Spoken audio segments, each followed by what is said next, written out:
Well, David, thanks for coming in. I appreciate you being here today. Quick question for you. Were you able to find the office okay?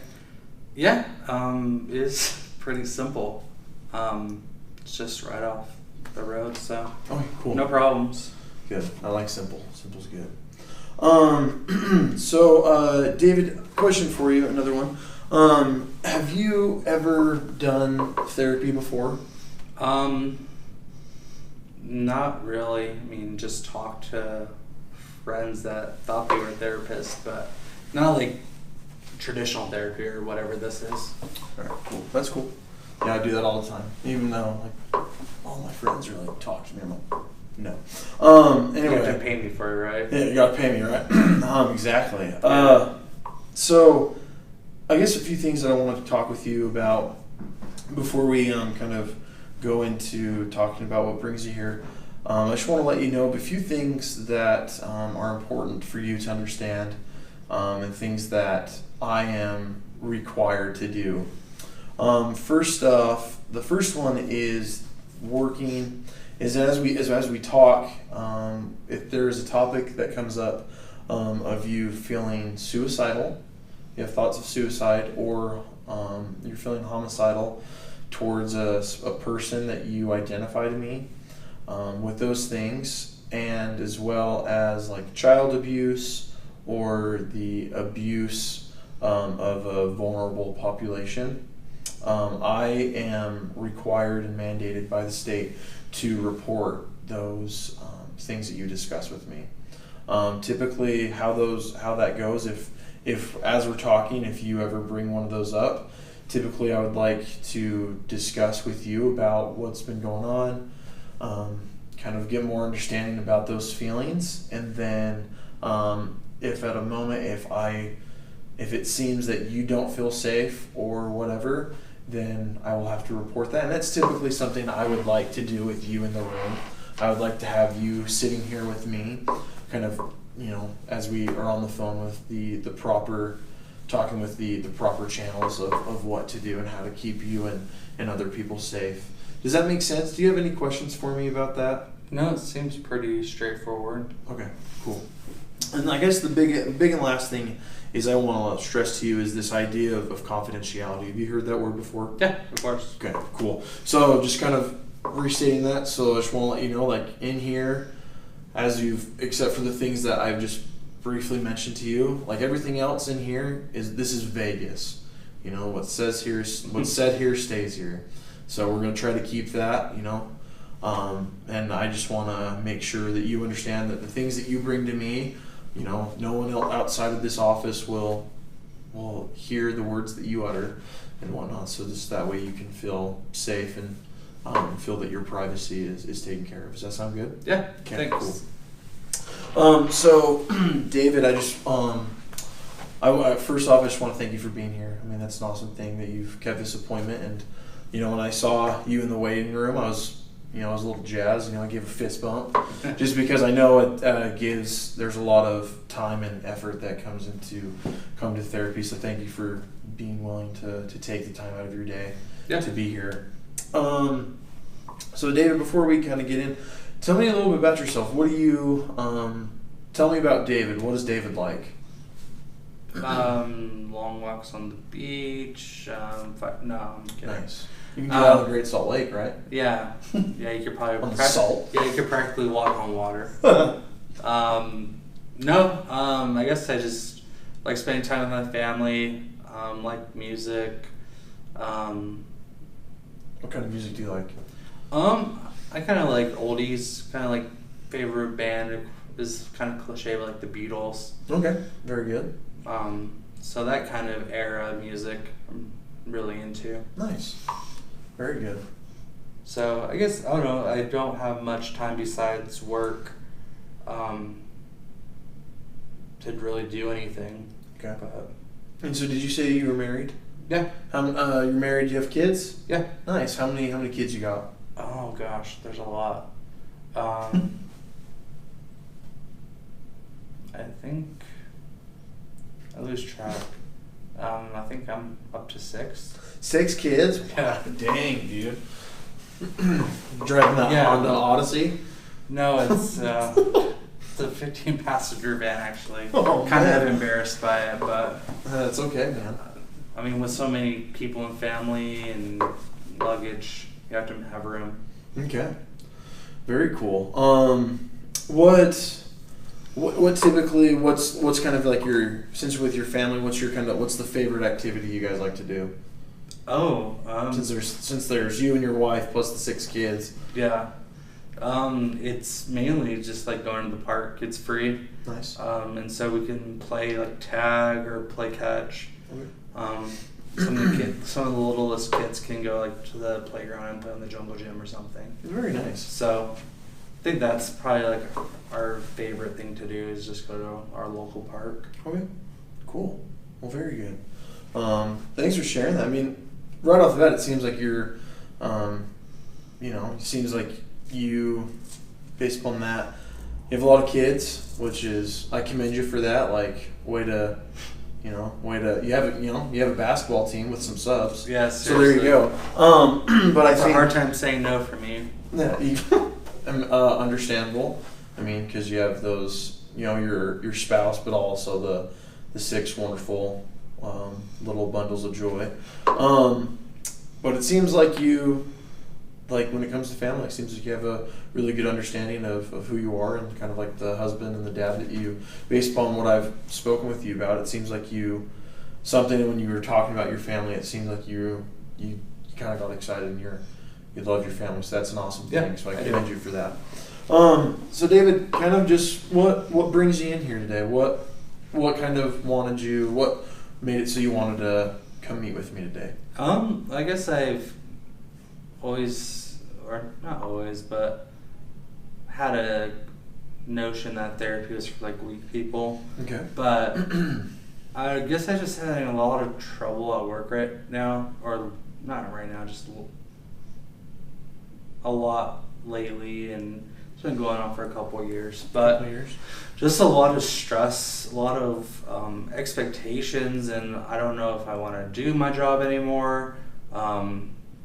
What's going on, but then also having to balance, like I have to have a good paying job for all my little children and my wife and my family, because I'm the primary income earner, because my wife is so busy with the 6 little ones. Yeah. She can work from home, but she's doing a lot of the childcare, and I wish I could do more, but I'm trying to figure out this whole work problem. Okay. So I just thought I'd come into therapy and maybe you can give me some advice. I don't know if you want me to lay on a sofa or something, but if you want to smoke a pipe, I've seen some videos. Oh, I wish, but we don't do that anymore. So okay, well I'm glad, because that just seemed awkward. Mm-hmm. But maybe just give me some advice, give me some options. Okay. Because I really don't know what to do. Well, I think thanks for sharing that. I mean, yeah. Based upon what you said, like the idea of that that therapy, at first you thought therapy was for weak men. I think I can understand why you would think that, because it's kind of hard, when you sit there and you kind of come to a point where, like, hey, like I need some, like I need help. You know what I mean? Asking for help can be a little bit difficult. So if I'm hearing you right, so it sounds like for the past couple of years, you've kind of been having some struggles with work, kind of like related to the stress and the expectations and the things that come along with it that have kind of caused you to, they've kind of seemed to add a little bit more stress of like, is this the right thing? What else could I be doing? And whatever it is, like I need to make the money because you're the only incomer in financial income. Well, the primary. My wife works from home, but okay. Yeah, she works part-time because she has a full-time job with the kids. So yeah. Okay. She's doing probably more than I am. Yeah, and because she's with the kids, like you want to make it so seems like she can have that time to be with the kids, and you can, kind of take the financial stress off her back a little bit. Well, I feel kind of obligated to. I mean, Mm-hmm. I feel like I was raised that my dad was the breadwinner, and he instilled those like hard work values, and like I'm supposed to take care of my wife, and make sure she's provided for in my family, and just that's important to me. Okay. To be able to do that, but then I'm having these whole issues on this other side, and I just don't know what to do. Well, I think that's definitely understandable. I mean, I think what you want, I think that's a very noble thing. I think it's a very noble thing of you to do, to be able to, follow that example and what you've learned from your father, and to try to like do that within your life right now, and try to make sure that you can kind of help take care of, from like on the financial aspect, take care of your family. And so that's a big thing. And so like kind of comes back to that, like I can tell that, like what you said, your family does mean a lot to you, and this is something that you want to do. So I guess, David, I'm going to ask you a question right now. How would you know, like as us talking, as us, kind of hopefully meeting today and possibly a couple more times, how would you know that for today, meeting together, how would you know that was beneficial for you? How would you know that? I guess if I left and felt more confident, or more feel like I have a clear direction. Okay. Maybe something like that. Okay. So you notice you'd have more confidence, and you'd have a better direction of kind of like what you can go. Yeah. Cool. Yeah. Okay. So along with that, I guess a question that I have for you is, you've mentioned that for the past couple of years you've had a lot of this stress with work. When was there a time that you were at work and you didn't necessarily experience this stress? Probably before 2 years ago. 2 years ago? Yeah. What was going on around that time that took that so you weren't feeling so stressed? I felt like I was enjoying what I was doing. It was,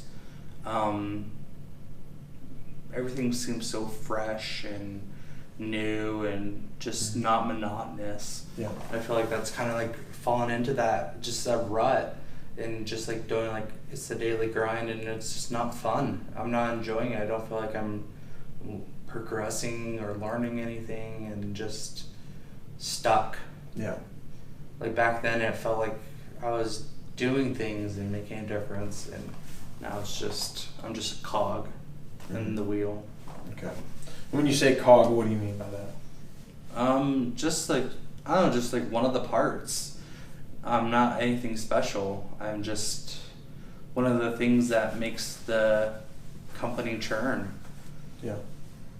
It seems from what you've said, just this kind of that cog, it seems like you don't necessarily want to be that cog in the machine. It seems like you want, because it seems like you've back then, you said before 2 years ago, things were new, things were fresh, and so I guess it seems like you want to try to figure out a way to get back to that. Yeah, or if I even want to do something different, or I don't know what, because my job is kind of just dull. Okay.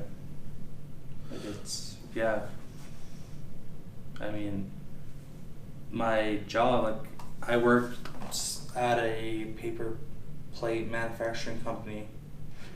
It sounds silly now, but it's an important thing. But it's just kind of run its course. I can't leave. I have to pay my bills. Okay. So I'm having this whole conundrum. Okay. I guess, David, a question. So I'm going to ask you a question. Kind of seems a little far out, but just go along with me, all right? So let's say you've been experiencing, you've had some really good, when you first kind of started, up until that first year, it seems like things are really good, things are really vibrant and new and just fresh, and now it's kind of just seemed to kind of take over and kind of be a little bit more gloomy, and your responsibilities, the expectations, the things, and your own responsibilities you have to do at work. So I guess, David, so let's say tonight when you go to bed and something happens, a miracle takes place, kind of just a miracle. Do you believe in miracles? Yeah. Like the miracle, like the 1980 hockey team, right? Yeah. Do you believe in miracles? Anyway, It's a miracle that I have 6 kids. Yeah. My wife married me, and lots of miracles in my life. So literally the miracle of life, right? Yeah. Seriously. So let's say tonight when you go to bed, a miracle happens. You don't know that, and as you went to bed, like you didn't know this miracle happened, but it just did. And you woke up the next morning and this miracle, and things were just kind of fixed and worked out. What do you think you would notice in that miracle? That would be. What would be the first? Let me rephrase that. What would be the first thing that you would notice, kind of saying that, kind of showing you that a miracle had happened? Like a miracle for like what? For what's been going on lately with what's been going on with work and how that's been going on. I guess the first thing would be like I'd actually sleep instead of like staying up, like being awake and having insomnia because I'm thinking about all these things. Mm-hmm. So I think that would be the first thing I notice is that I actually slept. Mm-hmm. I think that would be a big change. Awesome. So you get some more sleep. You want to be up all night, right? Yeah. Okay. What else? What else would you notice? That I wouldn't be, I guess, dreading going to work. Like I would be comfortable, and confident, like, and looking forward to it. Mm-hmm. I mean, I guess looking forward to it as much as you can with like having to leave the family, and when I'd rather be spending all my time with them. But I think that'd be the thing, just like knowing like, hey, I'm looking forward to seeing what I could do with some paper plates today. Mm-hmm. What do you think your kind of question for you and within this is, what do you think your spouse, your wife, or your children, what do you think they would notice about you with this change happened? I mean, I try to keep it pretty tight, like close to the vest. Like, I don't like my family knowing that I'm having these struggles, because I mean, if Dad's having these problems, everything's going to fall apart. Like, I have to be like the steady hand. But I think at least my wife. So I don't know if my kids would notice anything. I think my wife would definitely notice. She knows that I'm having some harder times with work. She'd notice like that I was like looking forward to work and talking about work maybe more. Stuff like that. Okay. So kind of summing everything up, so you said like you'd get some more sleep, you'd feel more confident, and you would have, like, your wife would know, and your wife would be able to see like just these, she would notice that like this stress and a lot of things that you're holding on to are kind of disappearing, right? Yeah. Okay. So I guess a question now that I want to kind of get to with you, David, is what do you think would be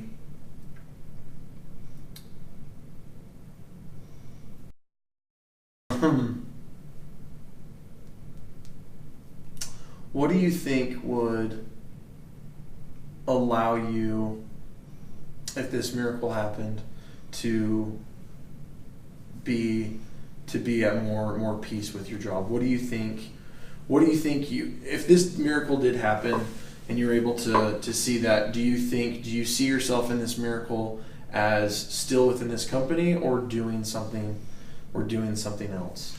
I mean, I love what I do, and so I think I could be with the company.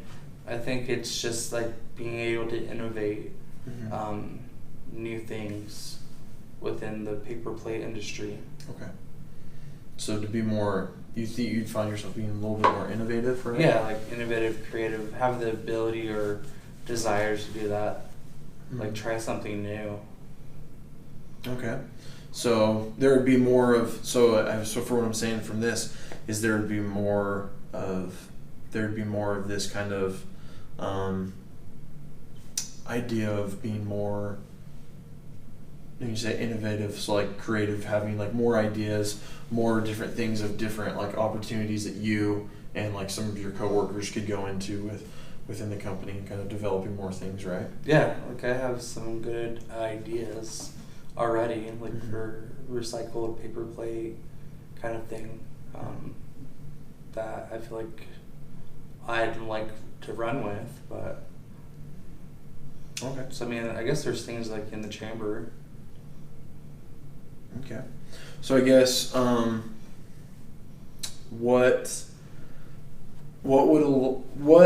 you when you first came in, you talked about we've discussed this idea of like you've had some with your job and things like that, and a lot of the feelings, the things that you're expressing. And so you kind of said, and I remember you mentioning like kind of coming up with some better goals. And so I guess, so David, so one thing that I want to do is as we go through this, like I can see that you are a person, you seem very dedicated even to a job that, you know, can be very difficult at times and can be very burdening in your life from what I've been hearing from you. I guess as we move forward and as we develop goals to kind of get you to this idea of like really truly like if you want if this is the right path for you, this is something that you want, I guess what is a goal that this upcoming week, because I know we're kind of coming up to running out of time, but I guess for you is what is a little goal or something that we can work on that you can that you want to work on this week and see what happens, and something that we can reevaluate next week. What's a goal that you yourself want to work on this next week? Maybe it's like looking into that idea I had with this recycled plates. Okay. I haven't mentioned it to like my coworkers, but maybe taking the time just to talk to them about it, Mm-hmm. to see if there's interest, Okay. to see maybe even if it's something that we could run with. Okay.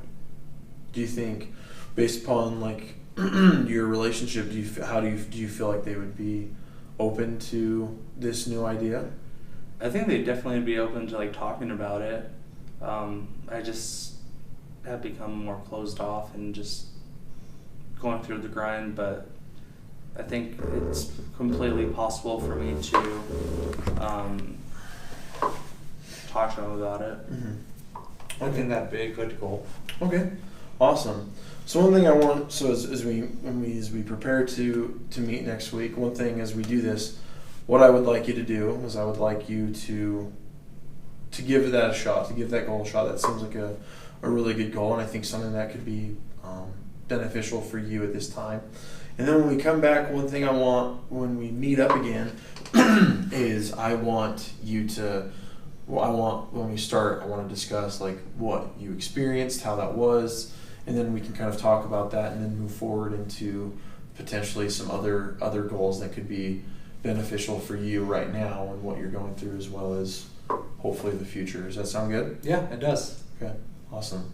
Well, again, David, I just want to say thank you for coming in, and I appreciate your honesty and your ability to open up and to share. And I mean, I know I wouldn't say that you're weak. I would just say that you're a person who cares a lot about his responsibilities and his obligations, and you just want to make the best decision for yourself. It is. So, well, very good. I commend you. So thank you again. Thank you.